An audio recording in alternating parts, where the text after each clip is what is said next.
जय श्री हरि। दोस्तों, स्वागत है आप सभी का आपके अपने चैनल दिव्य कथा लोक में। दोस्तों, आज के वीडियो में हम जानेंगे अक्षय तृतीया की कथा, अक्षय तृतीया का महात्म और अक्षय तृतीया पर क्या दान करें तथा अक्षय तृतीया पर क्या खरीदना शुभ होता है। तो आइए वीडियो की शुरुआत करते हैं। अक्षय तृतीया महात्म। भगवान विष्णु को समर्पित अक्षय तृतीया पर्व का हिंदू धर्म में महत्वपूर्ण स्थान है। मान्यता यह है कि इसी दिन भगवान परशुराम भी धरती पर अवतरित हुए थे। यही वजह है कि इस दिन को परशुराम जयंती के रूप में भी मनाते हैं। इसके अलावा अन्य कथाएं भी मिलती हैं, जिनसे अक्षय तृतीया के महत्व का पता चलता है। कथा के अनुसार इसी दिन भागीरथ के प्रयासों से देवी गंगा धरती पर अवतरित हुई थी। इसके अलावा इसी दिन देवी अन्नपूर्णा का भी जन्मदिन मनाया जाता है। मान्यता है कि इस दिन जो भी शुभ कार्य किया जाता है उसमें वृद्धि होती है। किसी नए कार्य की शुरुआत करने से उसमें सफलता, अपार सुख संपदा की प्राप्ति होती है। इसके अलावा इस दिन परिणय सूत्र में बंधे दंपतियों का दाम्पत्य जीवन अत्यंत प्रेम भरा होता है। अक्षय तृतीया पर दान का विशेष महत्व है।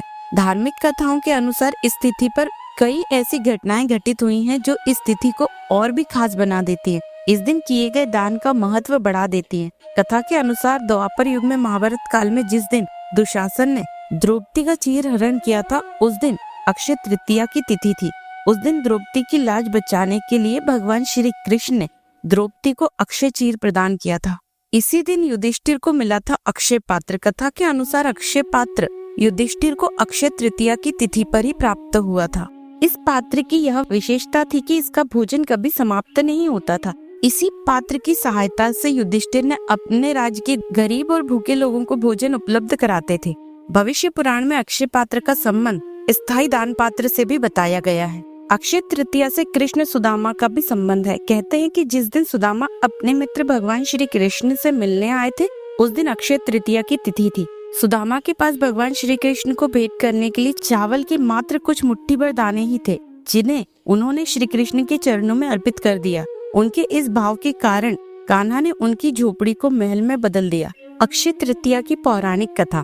अक्षय तृतीया की एक कथा के अनुसार प्राचीन काल में एक धर्मदास नामक वैश्य था। धर्मदास अपने परिवार के साथ एक छोटे से गांव में रहता था। वह बहुत ही गरीब था। वह हमेशा अपने परिवार के भरण पोषण के लिए चिंतित रहता था। उसके परिवार में कई सदस्य थे। धर्मदास बहुत धार्मिक प्रवृत्ति का व्यक्ति था। उसका सदाचार तथा देव और ब्राह्मणों के प्रति उसकी श्रद्धा अत्यंत प्रसिद्ध थी। अक्षय तृतीया व्रत के महात्म्य को सुनने के पश्चात उसने अक्षय तृतीया पर्व के आने पर सुबह जल्दी उठकर गंगा में स्नान करके विधि पूर्वक देवी देवताओं की पूजा की।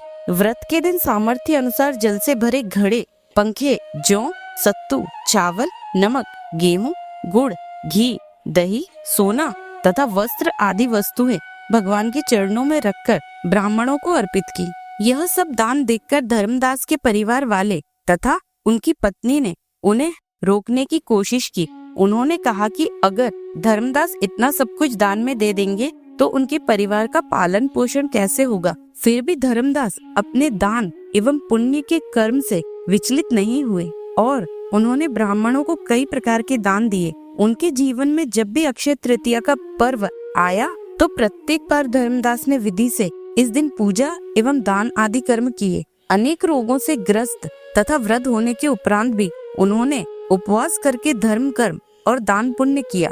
यही वैश्य अगले जन्म में कुशावती के राजा हुए। मान्यता है कि अक्षय तृतीया के दिन किए गए दान पुण्य व पूजन के कारण वह अपने अगले जन्म में बहुत धनी और प्रतापी राजा बने।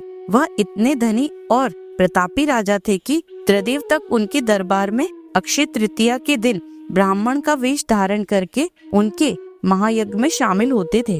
अपनी श्रद्धा और भक्ति का उन्हें कभी घमंड नहीं हुआ। वह प्रतापी राजा महान एवं वैभवशाली होने के बावजूद भी धर्म मार्ग से कभी विचलित नहीं हुए। माना जाता है कि यही राजा आगे के जन्मों में भारत के प्रसिद्ध सम्राट चंद्रगुप्त के रूप में पैदा हुए थे। क्या खरीदें अक्षय तृतीया पर?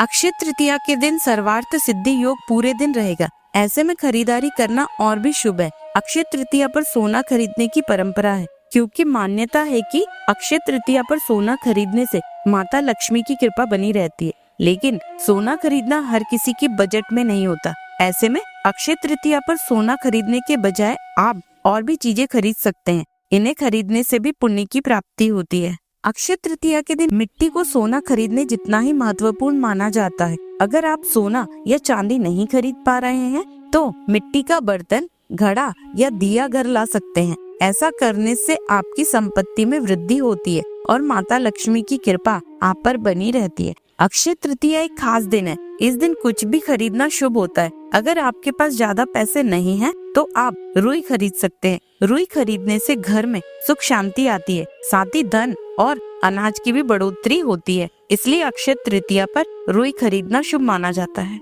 सिंहाचल में भगवान नरसिंह देव के एक विग्रह है जिन्हें संपूर्ण वर्ष के दौरान चंदन लगाकर रखा जाता है, लेकिन अक्षय तृतीया का यही वह एकमात्र दिन है जब उनके शरीर से चंदन उतार लिया जाता है। यानी सिंहाचल के भगवान नरसिंह देव के वास्तविक विग्रह के दर्शन आपको सिर्फ अक्षय तृतीया के दिन ही हो सकते हैं। जगन्नाथपुरी धाम में हमारे प्रिय जगन्नाथ, बलदेव और सुभद्रा जी के रथ की तैयारी और रथ बनाने की शुरुआत भी अक्षय तृतीया के दिन से ही होती है। वृंदावन के बांके बिहारी मंदिर में भगवान श्री कृष्ण के चरणों के दर्शन भी वर्ष में सिर्फ एक बार अक्षय तृतीया के दिन ही होते हैं। इसी दिन से गंगोत्री, यमुनोत्री और बद्रीनाथ के द्वार भी खुल जाते हैं और चारधाम यात्रा प्रारंभ होती है। अक्षय तृतीया के दिन ही श्रीपाद माधवेंद्र पुरी ने भी इस दिन भगवान को सर्वप्रथम बार चंदन लगाया था और इस प्रकार चंदन यात्रा का प्रारंभ भी अक्षय तृतीया वाले दिन से ही होता है। जैन धर्म के लिए भी अक्षय तृतीया अत्यंत विशेष दिन है, क्योंकि जैन धर्म के सर्वप्रथम तीर्थंकर ऋषभ देव ने आज ही के दिन अपने 1 वर्ष के उपवास पारण किया था। इसलिए वे इस दिन वर्षी तप के नाम से भी मनाते हैं। अक्षय तृतीया को अखातीज के नाम से भी जाना जाता है। अक्षय तृतीया ऐसा विशेष दिन है जिस दिन अधिक से अधिक मात्रा में दान, पुण्य कर्म और साथ ही साथ व्यक्ति को आध्यात्मिक कार्य करने चाहिए। भगवान के पवित्र नामों का जाप करना चाहिए। इसलिए आज के दिन अधिक से अधिक संख्या में हरे कृष्ण मंत्र का जाप अवश्य करना चाहिए। अक्षय तृतीया के दिन भगवत गीता, श्रीमद् भागवत जैसे आध्यात्मिक ग्रंथों को पढ़ना चाहिए। अक्षय तृतीया में पूजा पाठ और हवन इत्यादि भी अत्यधिक शुभ परिणाम देते हैं। अक्षय तृतीया सर्वसिद्ध मुहूर्तों में से एक मुहूर्त है। इस दिन भक्तजन भगवान विष्णु की आराधना में लीन होते हैं। ब्रह्म मुहूर्त में गंगा स्नान करके श्री विष्णु जी और माता लक्ष्मी जी की प्रतिमा पर अक्षत चढ़ाना चाहिए। शांत चित्त से उनकी श्वेत कमल के पुष्प या श्वेत गुलाब, धूप, अगरबत्ती व चंदन आदि से पूजन अर्चना करनी चाहिए। नैवेद्य के रूप में जौ, गेहूं और सत्तू, ककड़ी, चने की दाल आदि का चढ़ावा करें। इस दिन ब्राह्मणों को भोजन कराएं, उनका आशीर्वाद प्राप्त करें। साथ ही फल, फूल, बर्तन, वस्त्र, गौ, भूमि, जल से भरे घड़े, कुल्हड़, पंखे, खड़ाऊ, चावल, नमक, घी, खरबूजा, चीनी, साग आदि दान करना